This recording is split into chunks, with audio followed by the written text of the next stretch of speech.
Welcome to RISE Learning Machines seminars. RISE is Sweden's research institute with 3,000 people working on a wide array of topics. The computer science department works on applied AI projects for the benefit of society, and we organize the weekly Learning Machines seminars. This meeting will be recorded, and if anyone wants to be removed from this recording, please let us know. Also, check out the collection of great talks on our YouTube channel. Today, I have the pleasure to introduce Professor Mark D. Plumbley, who works in signal processing at the University of Surrey and in the Center for Vision, Speech, and Signal Processing. Mark obtained his PhD in 1991 from the University of Cambridge with a thesis on information theoretical approach to unsupervised connectionist models. He works in machine learning and signal processing for analysis and recognition of sounds, including detection, classification, and separation of acoustic scenes and events. Mark has been a leader and a co-chair of the International Challenge on Detection and Classification of Acoustic Scenes and Events, the DCASE Challenge, which is held each year. And I think perhaps we'll hear a bit about that in his talk today. The topic today is AI for sound. And with that said, Mark, please, the floor is yours. Okay, thank you very much, Olaf, for introducing me. So I'm just going to start sharing my screen now. Okay, so hopefully everyone can see that fine. Thanks very much for the introduction. Yes, I'm Mark Plumbley from the Center for Vision, Speech, and Signal Processing at University of Surrey. We're based in just south of London. So if you're ever traveling through London, we're about 45 minutes south of there. So it's very convenient for us to get to airports and so on from there. I think before I get started, I just wanted to say thanks at the beginning to all the people that have helped with a lot of the work I'll be talking about here. It's very easy to forget to mention people. So there's a long list of people that have been doing the work in here. And so often I'm the person that talks about the results and successes that come out of projects. But really, all of these people are the people that did the hard work behind the scenes. And also not to forget the funding. So the majority of the funding that we've had on this work is from the UK Engineering and Physical Sciences Research Council. That's the EPSRC there. So thanks to everyone on this page. So just to say a little bit about the University of Surrey, this may be new to some of you. As I mentioned, we're quite close to London in the south of England. And one of the things that I like about working at the University of Surrey is because there's a lot of work going on in sound and audio. So I'm based in the Center for Vision, Speech, and Signal Processing, or CVSSP for short. And so we're working on perception for or machine perception technologies for audio scenes and events, but there's also vision and other signal processing work and medical image processing and so on in there. So I'd say that the audio is maybe about a third of the work going on in CVSSP. But also, Surrey has the Institute of Sound Recording, which is actually in a completely different faculty in our music department, and they work on sound recording technologies. And so they're looking at human perception of audio quality, and we've done collaborative work with them on things like audio source separation, where we've been doing the signal processing, and they work on the sound and hearing and assessing how well people can hear the results. In addition, the Digital World Research Centre, in particular David Froelich, has been working on design of digital technologies, things like audio photography, where instead of just taking a photograph, you also want to capture some sound to give you that sense of what it's like to be in the place that you've just taken the photograph of. And this is coming from a design perspective, so again, in the arts and humanities sector.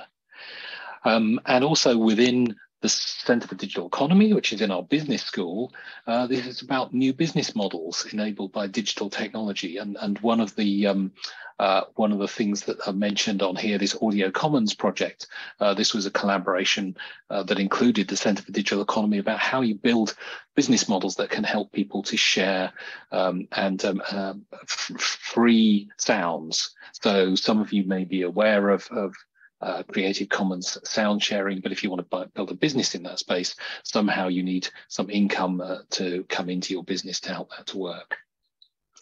More recently, we've also been working with people in civil and environmental engineering on things like transport noise, and psychology on soundscapes and well-being. So if you're in a forest and you hear nice sounds from your surroundings, that can give you a better sense of well-being. So there's a lot of interest in sounds from across different departments in the university. So it's a really truly interdisciplinary subject.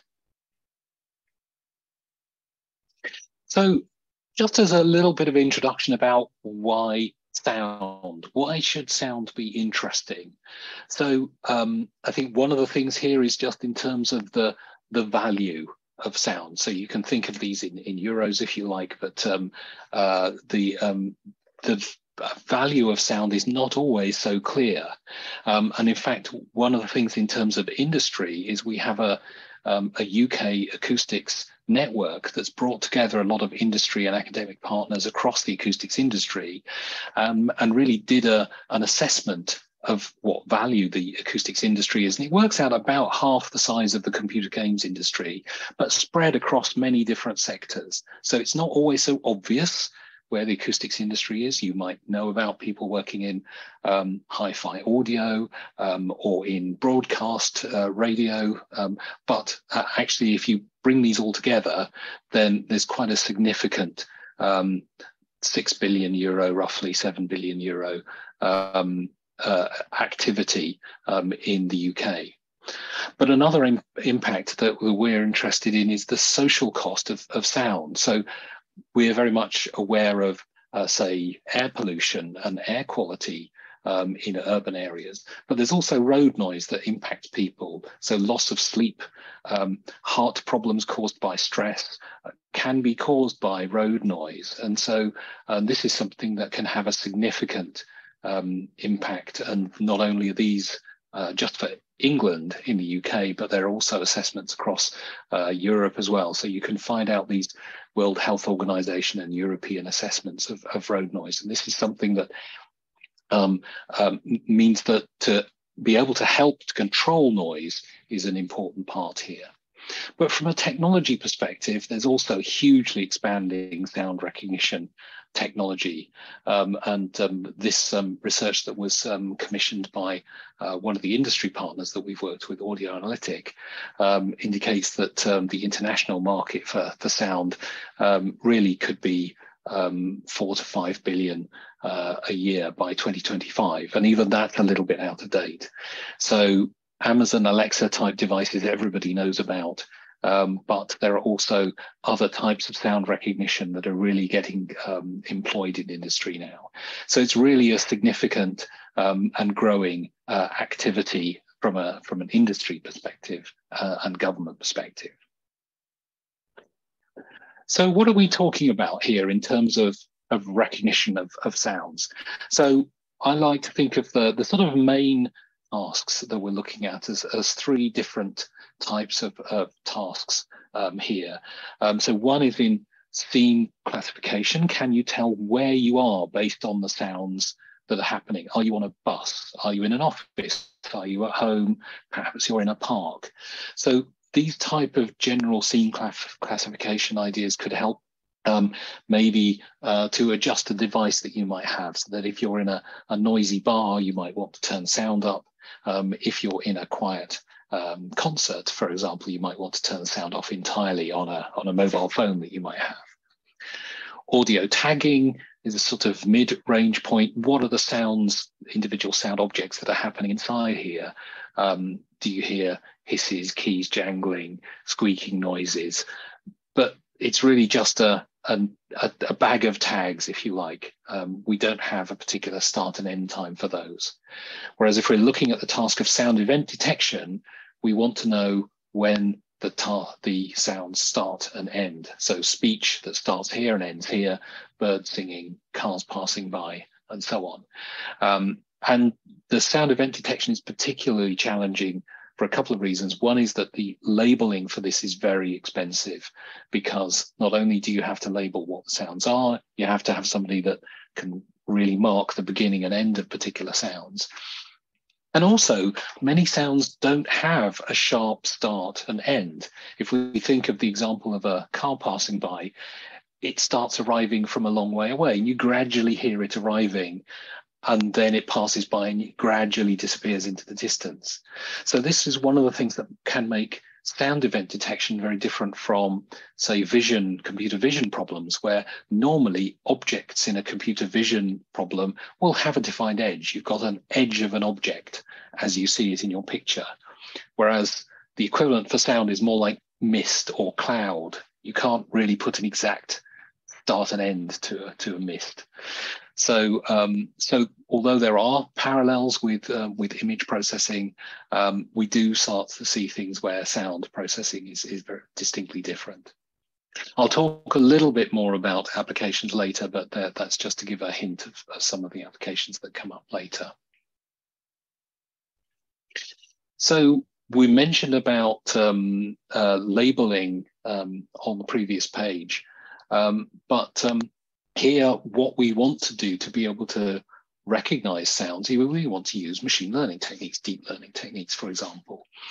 But in order to do this, we need the training data to make them work. And when I started some of this work just over 10 years ago, there wasn't really much existing data around. You'd go to a conference, you might find one or two research papers on sound event detection, but sometimes the people were not able to share the data, or there were only small amounts of data.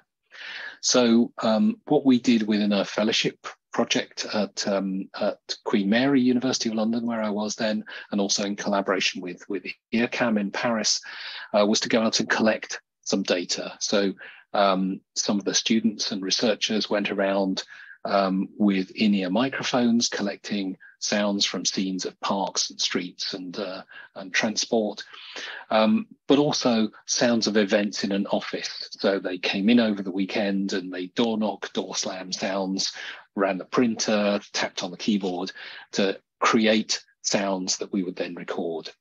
And the additional work within IRCAM was to build an event synthesizer to help you to simulate sound events so that you could get more of this exact timing data. And to encourage other people to work with this data, we built a community interest around a data challenge. So the Audio and Acoustics Signal Processing Technical Committee of the IEEE Signal Processing Society was beginning a process of data challenges. And we learned from those and others in, for example, the music information retrieval has one that if any of you have worked on music analysis, you might be aware of the Izmir conference and MIREX challenges. And we used those and the experience from those to put together a data challenge. And this was the first challenge in 2013 on detection and classification of acoustic scenes and events. I happen to pronounce it DCASE, but there are many ways that you could pronounce that. And this started off really just as a corner of a workshop on acoustic applications of signal processing to audio and acoustics, but really has grown quite a bit since then. So just to give you a flavour of this first challenge, if we looked at the scene classification problem, and this were 10 different audio scenes, we had several systems submitted to this. About a dozen systems were submitted to this challenge. And you can see here a plot of the accuracy performance of these different systems. So ranked roughly where this is the one that gave the best performance down to the one with the worst performance here. One of them didn't quite work on our system down here, but these were submitted as software that we ran ourselves on a machine that we provided to people that they could get things working on. So this is run in a virtual machine. I think our experience from this was afterwards that created a lot of work, and it only really worked because we had full-time software engineers on board that could fix all the issues and make sure the software worked. So in future, we've mainly got people to submit data from their results rather than the software itself. But I think also it demonstrates that if you wanted to run these challenges, you have to have plenty of data to do it with. We had relatively small amounts of data, and these boxes really represent the limits of the statistical significance. So any of the systems within this box are not statistically significantly different from each other. So you can't really say that this one at the top here is better than the fourth one, because the difference could just be random. One interesting thing we did find from an early fusion example is that if we took all of the systems and did a majority vote, that's this MV system here, then we ended up with performance that was just better in terms of the numerical result than any of the other systems. And we've seen this a lot more recently in deep learning work, where people who are going in for these challenges will often submit ensemble type methods where you put together a bag of different systems that work in different ways, and a fusion of those will often get better results than any one system on its own. Although, of course, that's quite expensive because you have to train and run all of those different models. Just to give you a comparison with human performance, we also did a human level performance, and another group also replicated those results. And even the humans are getting, at best, just under 80% performance on these classes. So it's not an easy task to do. If you listen to, for example, a quiet street and a park, there's not that much difference between them. If you're in a quiet street somewhere with some trees, you hear a bit of bird sound, there aren't many cars going past. So actually some of these are not that different one from another. But we were also pleased that during this process, we encouraged people to release the software that they submitted as part of that. And about half of the systems had software released, and this helps other people to build on these results. And that's something that really we've been working on for quite some time. As much as possible, we'll release the data and release the software to help other people to build on the research, rather than having to spend all the time trying to re-implement things just from the research paper. So looking on from there, this has now led to a new research community, the Detection and Classification of Acoustic Scenes and Events community. And actually, there's a lot of interesting work in this space. So it's a very collaborative community. Everybody wants to help. There's this idea sometimes called a rising tide lifts all boats. There's so much good stuff going on that everybody benefits within the community. And so not only is this given a place for data to be, but also is now an annual workshop where people focused in this area can work. And also this has led to the emergence of other sessions at other conferences. So those of you that go to the ICASP annual IEEE signal processing conference will also be aware that perhaps there are detection and classification of acoustic scenes and events sessions within that conference now. So there's usually 2 or 3 sessions every year now on this. I should have updated my slide slightly. This should say last year the DCASE 2022 was in Nancy in France. This coming year is actually going to be in Tampere in Finland. And the Tampere group have been doing a huge amount of work on the recent DCASE challenges. So really over the last 10 years, this has created this new research community, both of academic and industry partners within this space. Just one of the other things to give you an idea of over time, there's been quite a bit of growth over the years. So this was the Little 2013 session we had. It was actually in the corner of another workshop, the WASPA workshop, for those of you that have been to that in audio. And really, since then, and discussing with Thomas Virtanen at Tampere, they took over the organising of workshops from really 2016 was a day after the USITCO conference as a post-conference workshop. And then since then, it's been standalone workshops. The the two in 2020 and 2021 were virtual Tokyo and virtual Barcelona, but now we're back to in-person conferences. And I think we're still getting used to in-person conferences again. The Nancy conference, there are not quite as many people back yet, but the videos from the sessions are available. And so if you're interested, you can find the program for the DCASE 2022 conference, and you can watch all the presentations from there, and the papers are all available online.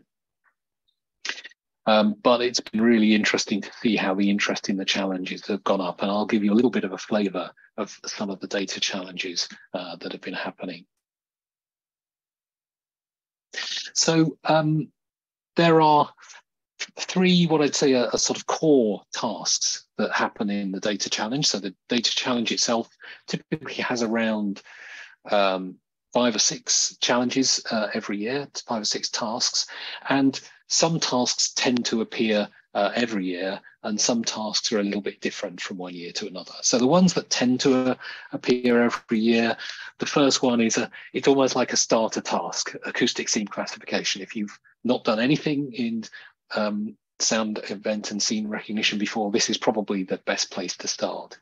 So here the goal is to classify the scene based on where you are. So I talked about this a little bit earlier. Are you in a metro station? Are you in a park? And there are data sets available from that. For example, the Tampere Urban Acoustic Scenes data set. And I think some of the changes more recently have been that there's been interest in how these things change in different cities. So, for example, I will often go through London, and there the sound of the London Underground or the Tube has a very particular sound to it. There are announcements in different stations. It's a rail system, so you hear that. If I go to Paris, the Paris Metro is very different on many of the lines because it's rubber tyre based trains. And so the sounds of where you hear, you can maybe hear the sense of, oh, I'm in Paris because the metro sounds like this. So this classification involves what's sometimes called a domain shift, where if you build a classifier that works in one place, it may not necessarily work in another. So that's an interesting challenge for these type of tasks, even though it's a starter task. Sound event detection, this is the most specific form where you've got specific start and end times. These require significant labeling efforts, so the data sets tend not to be quite so large for that. So some of the challenges here are about how can you build in data, perhaps pre-learn from other tasks, and then transfer that learning into other examples. And I'll talk a little bit about that later. And then the mid-range task, audio tagging, what sounds are present and which ones are not present. But we're not quite so, we don't care about whether they start or end at a particular time. We just want to know what's in the sound. And I'll give a couple of examples of those just to dig into this particular task, both a chime home data set, which was a small data set we worked on, and the audio set data set, which really helped to expand the field. So the chime home data set, this was something that came after our DCASE 2013 data, and we knew we wanted to look at things in smart home applications, but you can't just go and record things in people's homes because there are personal issues and privacy that's important there. You can't just record private conversations going on in the house and other sounds.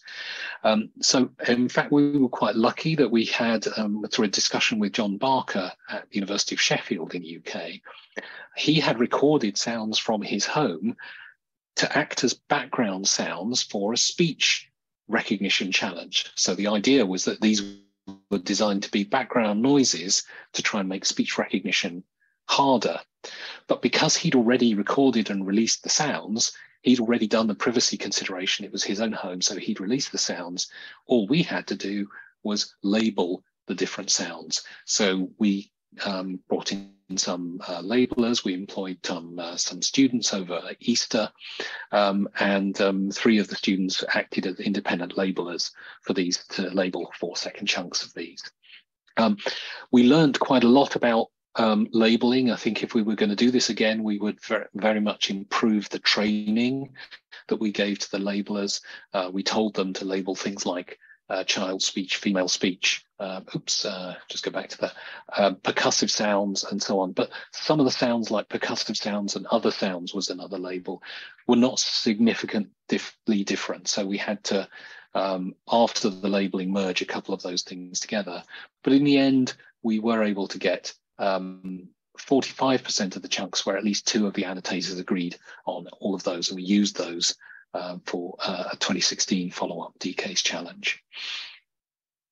I think a further data set, though, that really led to a big acceleration in interest in the field was the audio set data set. And so this work was led by Gemmiker et al. And Dan Ellis's group in Google in New York. And these are sounds from YouTube videos. Here's an example of the sort of random sounds that you might hear a dog and a duck having a discussion. And here we've got the potential for 2 million 10-second segments from here.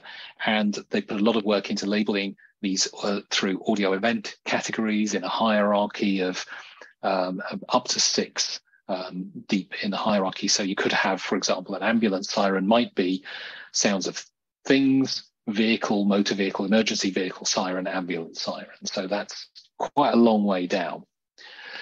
Now, the difficulty from this, from a signal processing perspective, audio signal processing, is that the Google YouTube videos are covered by a copyright license where the video is owned by the uploader. So only processed features are allowed to be released rather than the original audio themselves. Now, in many regions, researchers are allowed to do research on content they can access. So the UK has a copyright exception for that. Many other countries have copyright exceptions which allow that work. So for non-commercial research, we can use that copyright exception to access that. But if you wanted to build a business model around this, you would have to find some other data set that would work for that. So the free sound data set from the music technology group in UPF Barcelona in Spain is one of those data sets that many people have used on from there. So, but this really did get people started on a lot of the deep learning work that needed these huge data sets of 2 million examples. So a couple of the other advanced tasks in here: sound event localization and detection. This one I think is quite interesting because it's not just what the sound is, but where are the sounds coming from? And if any of you know anything about human hearing, you may know that there are supposed to be what and where pathways in human hearing. So there is a sort of combination of things. If you know where something is from, that can help you to identify the sounds. And if you know what something is, it might help you to localize it. So these are initially some simulated data sets, but more recently some real recorded data sets available here to help you if, for example, you wanted to record sounds from a broadcast set, and you need to know what objects are sounding from different locations. One of the tasks that I think is very interesting in terms of being thought-provoking is anomalous sound detection. So here you have the idea that a machine, let's say it's a fan or a washing machine, has a normal sound that it sounds like most of the time. But if it's breaking, you hear an anomalous or a different sound, abnormal sound. And one of the challenges with this type of setup is that you hear a lot of the normal sounds, but you don't hear very many anomalous sounds. You don't usually hear the sound of a broken machine, at least not enough to make any recordings of it. And also things break in lots of different ways. So you can't use a normal supervised learning method for this. And so in order to help with this, some of the data sets that have been created include the Toy ADMOS data set, which are where the research group here created artificially broken sounds by taking toys and recording normal sounds from them, and then maybe chopping bits out or bending things to artificially introduce some problems that would be the abnormal sounds. And so these and other machines that have been recorded give you this challenge. But so it's more like an unsupervised data set here. And I'll mention a little bit about visualization, which I think is interesting in this space. Another one that's been coming up as very popular recently is in audio captioning. And so here we want to really output text that describes the signal. And we've seen this starting from image captioning. How do you describe what's in a scene? And that's now beginning to be used on websites, for example, to produce alt text for objects. And so this is leading to interesting ideas of multimodal communication. How can you perhaps create sounds and images and captions, and how do you link them all together, and audio visual lookups? So I think there's a whole area here of not just audio, but how audio links to different modalities. And again, there are different data sets, new data sets here for those. So I've talked a lot about the data sets. In terms of technologies, it's been quite interesting to see how those have changed over the last 10 years ago, 10 years or so. When we started this in 2013, it was mostly traditional machine learning models. So we would use audio, feature extraction, things like spectrograms, MEL frequency, Kestrel coefficients. These are well known for music from information retrieval, but originally inspired by speech coding. Cochleograms, these are sort of audio processing, human auditory system inspired representations. Non-negative matrix let's get my teeth around that. Non-negative matrix factorization. So this sort of alphabet soup of different methods, and the classifiers being these traditional machine learning models like support vector machines, random forests, Gaussian mixture models, hidden Markov models, and so on. And MATLAB still very strong here. Once we get into 2016, we're beginning to get some larger data sets. So some deep learning models were arriving now, but I would say now they're almost entirely deep learning models are being used. Things like, as well as convolutive neural networks, different specific types, ResNet, EfficientNet, and so on. And many of these are, if you like, models out of the box. It's still a bit of a finger in the air thing in terms of the engineering methods of how do you design something are not so obvious. So often you start from a network that somebody else has used before and has found worked, and then you adapt from there. And I think one of the things that has been an interesting work is the use of pre-trained models that have been pre-trained on other examples, either pre-trained on image processing sometimes, but one of the ones that we worked on is a pre-trained audio neural network model. So just to give you a little bit more of a flavor of some of the audio tagging examples here, we could place some sounds. Some of them are fairly obvious. So here's an ambulance siren. You can see from the spectrogram here, you've got time along the bottom, frequency up the side. If we listen to this, we can hear what an ambulance siren is going to be like.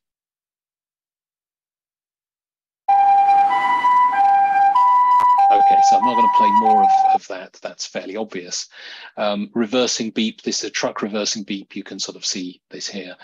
Some of the labels are not so obvious. This is labeled air horn or truck horn in the clip, but often there is other stuff going on in the background that may not be mentioned in the labels. And so we can hear from this example that actually there's almost like a party going on outside, and the truck horn just appears some way into that. So if we listen to this example, we'll see a lot of stuff that's got nothing to do with trucks in here.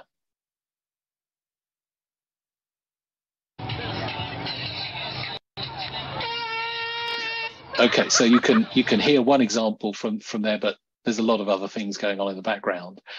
And finally, this example, it's called bicycle. Now, if you think what's the sound of a bicycle going to sound like? Maybe you might think of somebody going along and ringing the bell, ding, ding. But actually, this is a recording from somebody on a bicycle trip from a GoPro helmet. And so what you hear is rather different to that.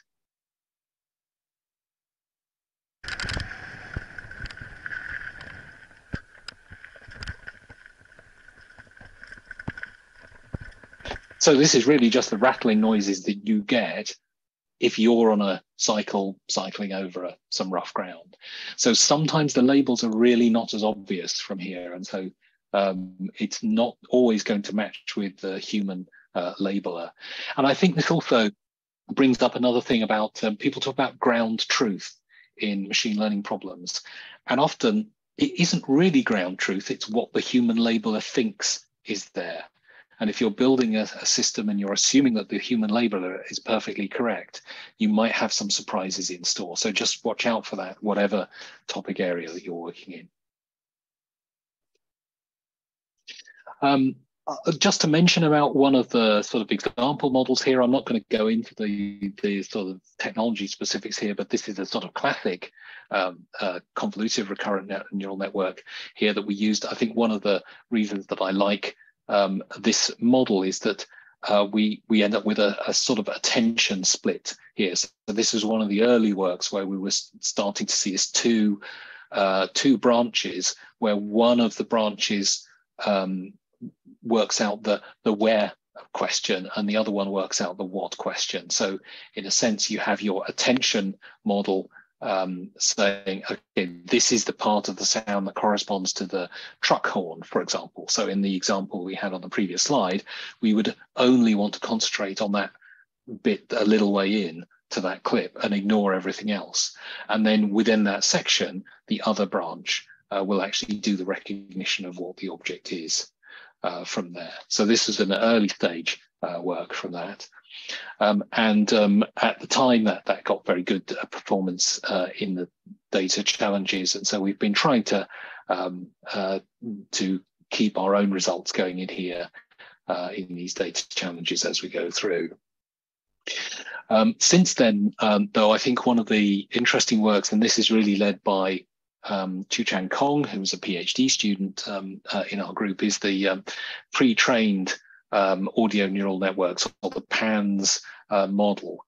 So this was published 2020. It's based around a sort of both frequency and time representation here, and really what Chu-Chang Kong wanted to do with this work was build a model that would work for all of the different types of challenges. And so by training on audio set, was able to build something that can be used as a starting point for many other models.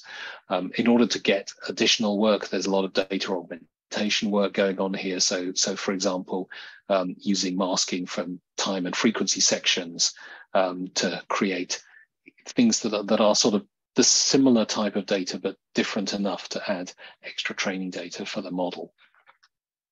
And I think what this has done, because the work that went into that was that I'll just at the time that this got quite good performance on different sets of classes, but we can see that it's not uniformly great on everything. There are some concepts like inside that are actually still quite challenging.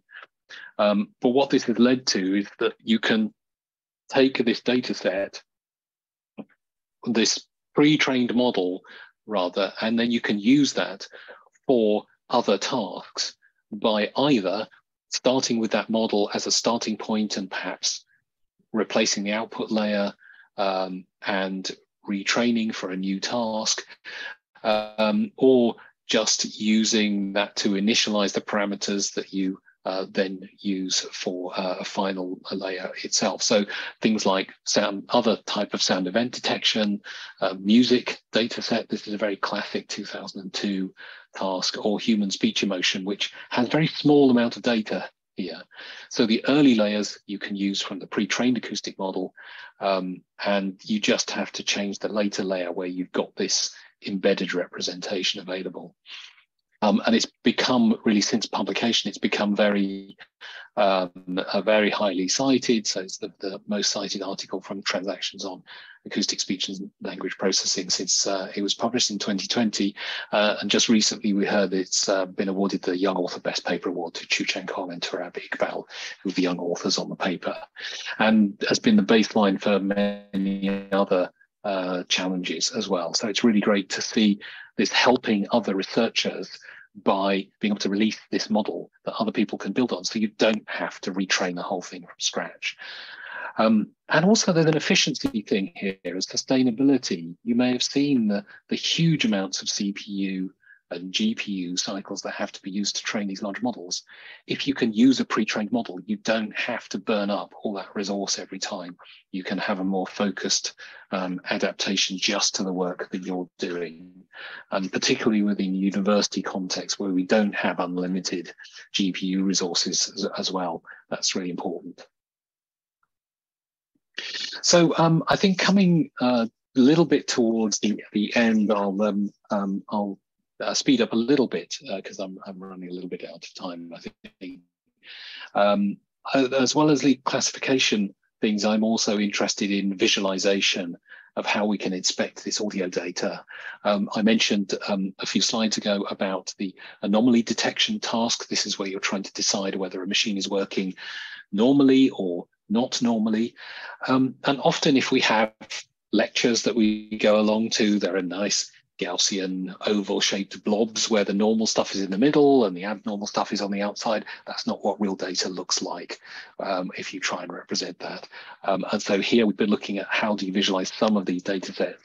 And this is visualization from some of the D-case challenge from 2021 in this case. And here you can see there are some examples. For example, if we look at the example 1 here, this is quite nicely behaved. The green bit here is that the normal training data set is on one half of this area, and the abnormal anomaly data set is nicely in the other half, with the unseen normal data set on that side. So this one has separated nicely between normal on this side and abnormal on the other side. Some things have really not separated very well. So this area 2 here really hasn't separated the normal from the abnormal at all. But I think that in future, some of these things, this is UMAP, some of you may have also used TISNI visualizations. I think these are quite interesting in helping us to understand what the data sets look like, and we might need some more work on this, particularly for these unsupervised learning quite tasks.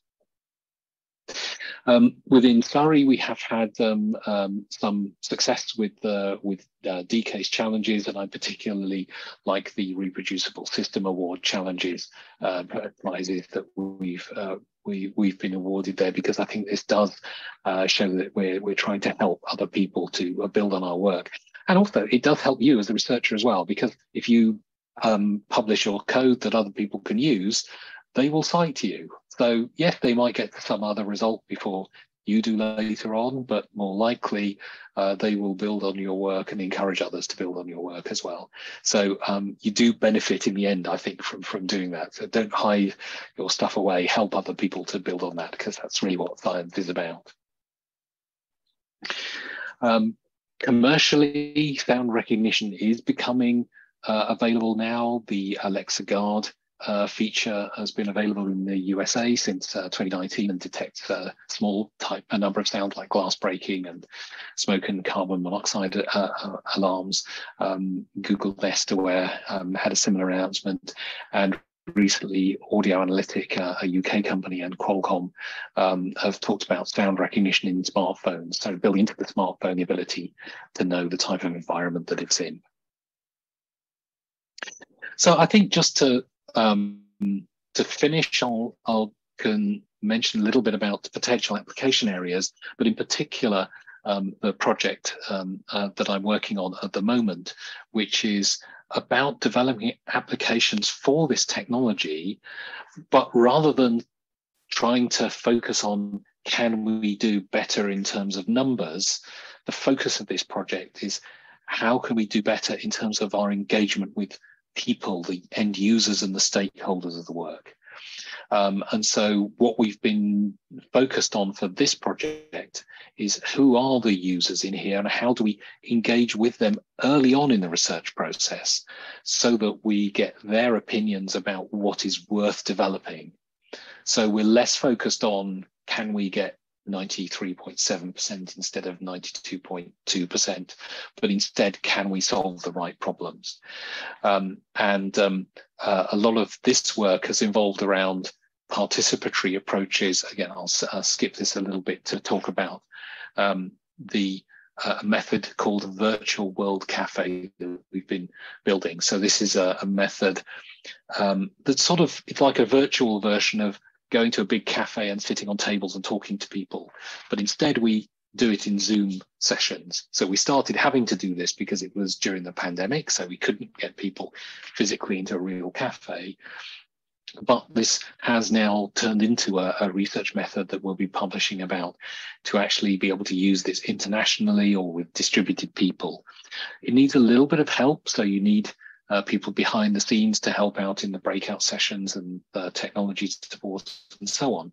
But this can help to bring some of these scenes together. We started off piloting it with academics, and we got some applications of sound recognition technology here. But then as we moved on, we found that sound was perhaps a little bit specific. We did find people were able to sort out sounds they liked, like bird song or annoying sounds like traffic noise, and also feeling engaged with things. So hearing sports or children playing in the background, even if it's not relevant to what you're doing, you still feel connected to things that are going on. And what we found as we were doing this work was that there's a connection with well-being. And well-being in the home and the workplace, particularly as people have been returning from the pandemic, is really a key issue that's emerged as important in these discussions. So this is the result of one of these virtual world cafes. In fact, this one was we had a real world cafe as well later on. Around future homes for well-being. So we were looking, how can technology help? What would the future look like? And what are the challenges in here? And if you're going to be running one of these, do employ a graphic artist as part of that, because it helps to give you something that's a really good way of presenting the work to a broader audience, and particularly if you're trying to engage users with research, it helps the users to understand what the issues are that are coming up. So really to finish off everything here, there are still challenges to overcome on the machine learning side. Can we compress the models that we've got? And so we're looking at building efficient sensors, because we want to get these sensors out and not have to send the sounds around. Privacy preserving issues as well. We don't want recordings of conversations or other sounds to be around. We want to make the decisions on the edge, but also about fairness and accountability and transparency. If we make our recordings in suburban homes, is that going to work in a city flat, for example? And if you don't think about these things, you could disadvantage people in certain places by the fact that your training data is not representative across the set of people that you want your method to work across. And the labeling is also expensive. So how do we solve those sort of problems? But we need to get the value for people important here. So really what that leads us on to conclude is that we have got machine listening, machine learning to recognize sounds as something that we can build on. We still need data, and the data is important, and data ownership is an issue here. We talked a bit about the technical and social issues like privacy that are important here, and also future applications could be in things like smart homes and smart cities. We've got a collaboration with the with My Global Home project on how sound could help to recognize the sounds in the home, perhaps even tell you when your boiler needs fixing, just because it can hear it not quite working the way it's supposed to. But really, I think what's emerging from here is the importance of designing with users in mind. So those of you that have done anything on human-computer interaction or web design, you know you need to think about your audience. And we're not quite so used to doing that with AI techniques. And so we need to work out how to engage with people for these too. So just finally, if you want more information on this, there's a recent textbook that Thomas Virtanen and Dan Ellison and I were helping to edit that summarizes a lot of this work. And also, if you're interested in knowing more, the detection and classification of acoustic scenes and events website and workshops are a really good source of information on that. And you can see videos from the previous workshop and get a lot of papers and challenges. And I've been talking about work here for the AI for Sound project here. So thank you very much, everyone, for listening so far. And I'm very happy to take any questions.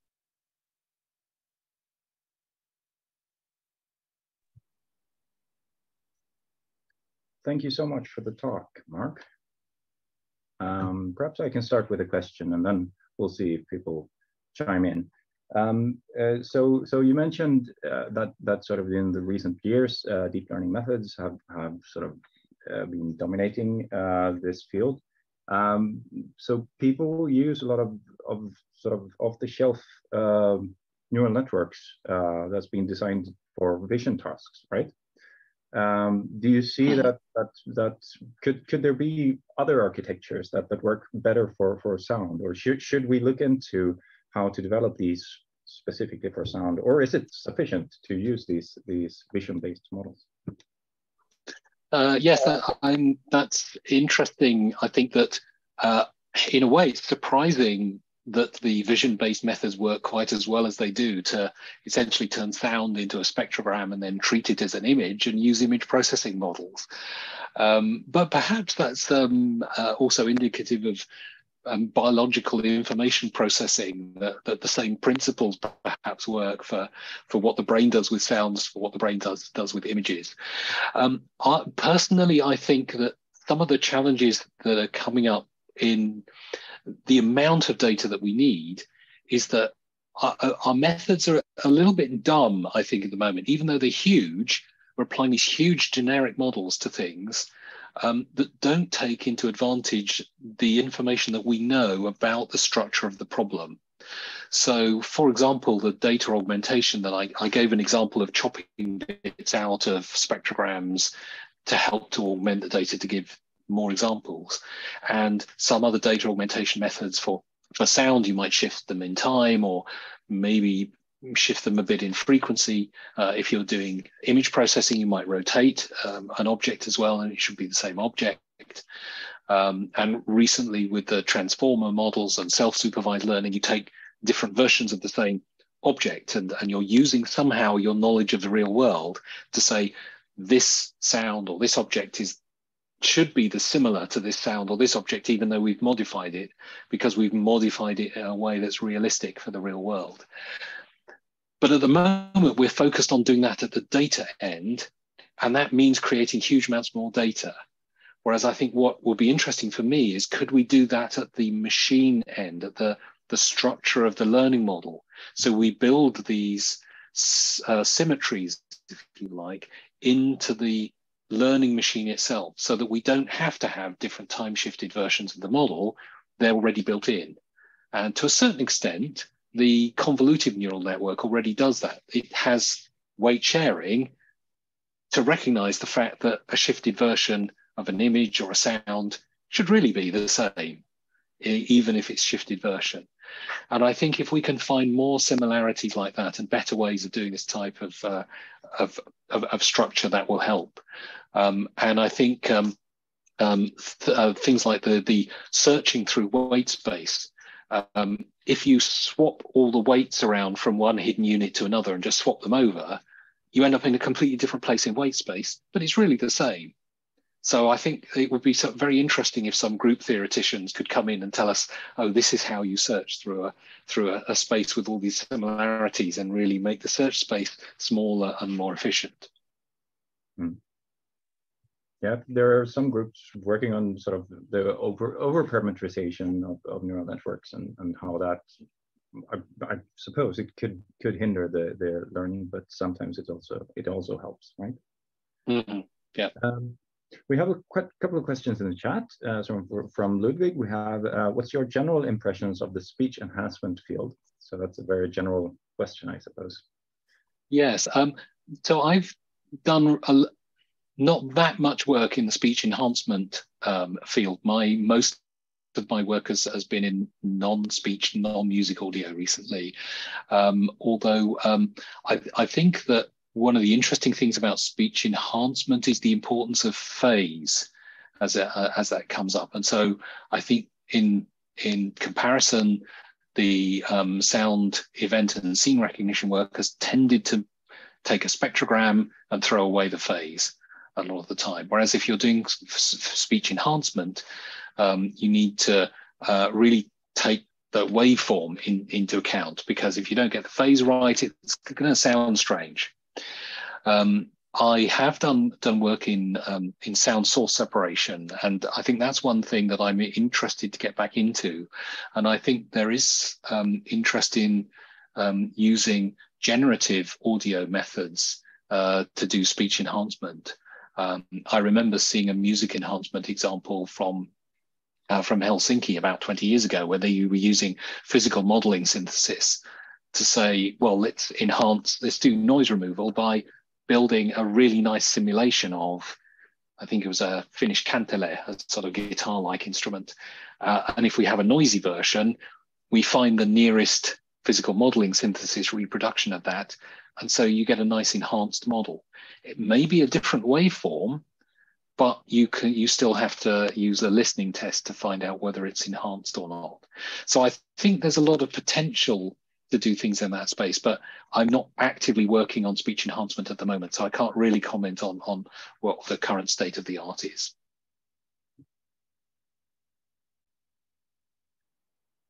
There's also a question from Chelsea. Are there particular acoustic scenes sound AI is being more advanced than others? So I think in terms of the scenes where people are focused on the urban sounds, transport sounds seems to be where interest is. I think there's interest in vehicle navigation, also in maybe sounds in the home. So there are domestic sound scene areas. And so therefore, I think that's where the data probably is at the moment. There is certainly interest in other types of applications. People have talked about, say, illegal logging detection by using sound detection in forests, or placing microphones for bioacoustic monitoring for biodiversity, for example. So I think there are interest in particular applications like that, but I think there might be things where some areas are relatively underexplored. So there was a lot of interest, for example, about COVID cough detection during the pandemic, and I think one of the interesting things that's come out recently was there's a paper from a number of researchers, including one of the researchers at Surrey, Ivan Kiskin, and others, the Turing Institute and the Royal Statistical Society in the UK, about really digging into this to find out what these algorithms really do. Are they detecting COVID, or are they really telling you that you've got a cough? And actually, they found that there isn't really the statistically significant evidence to say that cough detection can reliably detect COVID compared to other causes of cough. So I think it's really sometimes could be a real challenge to know what it is that you're recognizing and what are the associated causes of that. And so it might be, for example, if you think that you've got a COVID detector, it might be you're detecting the stress in the voice of the person who knows that they have COVID because they just tested positive for it and is talking into your engine. So you have to be really careful about how those things are measured. And I think we've still got a long way to go to actually dig down into those for the scientific research side. As an experienced researcher in this field, would you say that you get an intuition about what kinds of sounds is it sort of useful to start exploring or working on with AI? What kinds of sounds? I think actually, as an experienced researcher, it always helps to listen, because listening does take a long time, though, because in these data sets, they're huge data sets. You think, audio set, 2 million sounds, you're not actually going to listen to all of them. But if you do listen to them, you will find things that are not quite what you expected. Sometimes you can see these from a glance, from a spectrogram, but it's often the listening that tells you things in the background. And so it's not always, I'm not sure I would say it would tell me what things I need to work on, but it can sometimes help to explain things if you think something strange is going to happen. So, for example, within the audio set data set, again, there is a small, there's a small class called slam, which I thought, okay, that's probably a door slam. And yes, a couple of the sounds in there are door slam, but there are also some basketball sounds in there from a slam dunk, from a basketball game. So although they've got the same label and they appear in the same class, it's actually a entirely different concept. And so I think sometimes it just means, listen to stuff, because there's still a lot of intelligence in your brain that the deep learning model doesn't yet have.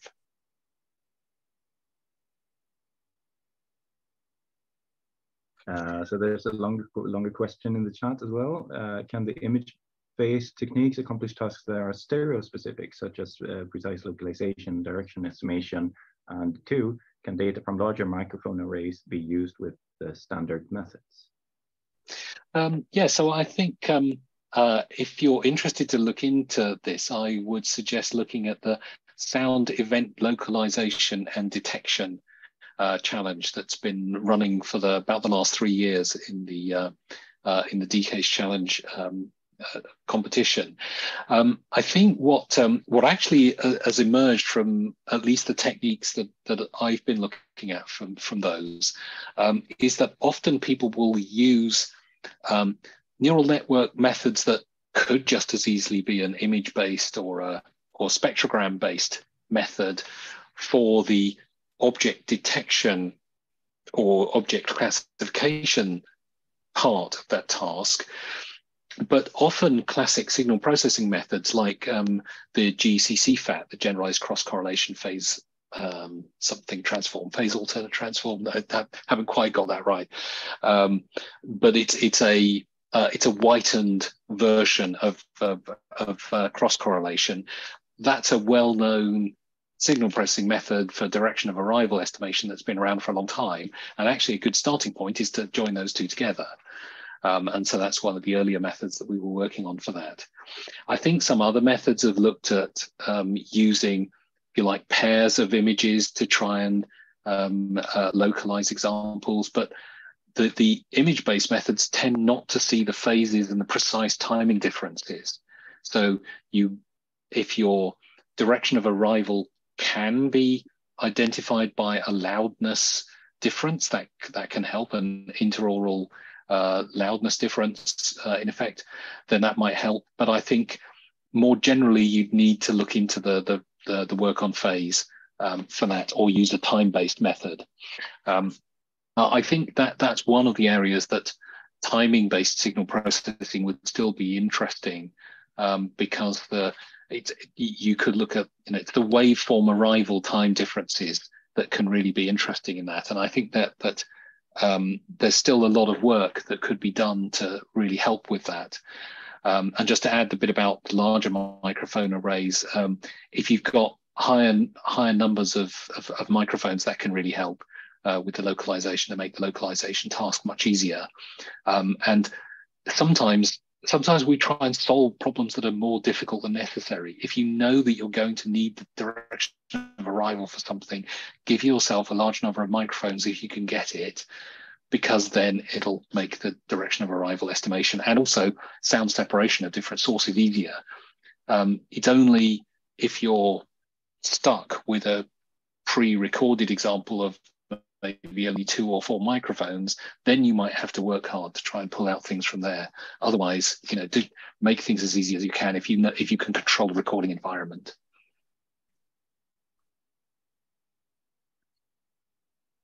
All right. So thank you very much for this exciting talk. Okay.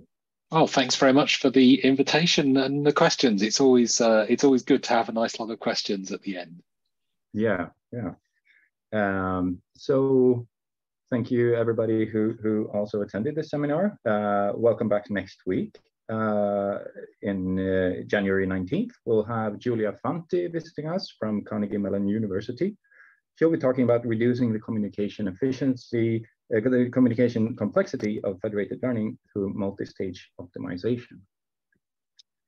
So that's next Thursday. Thank you again for today, and bye. Thanks everyone. Bye.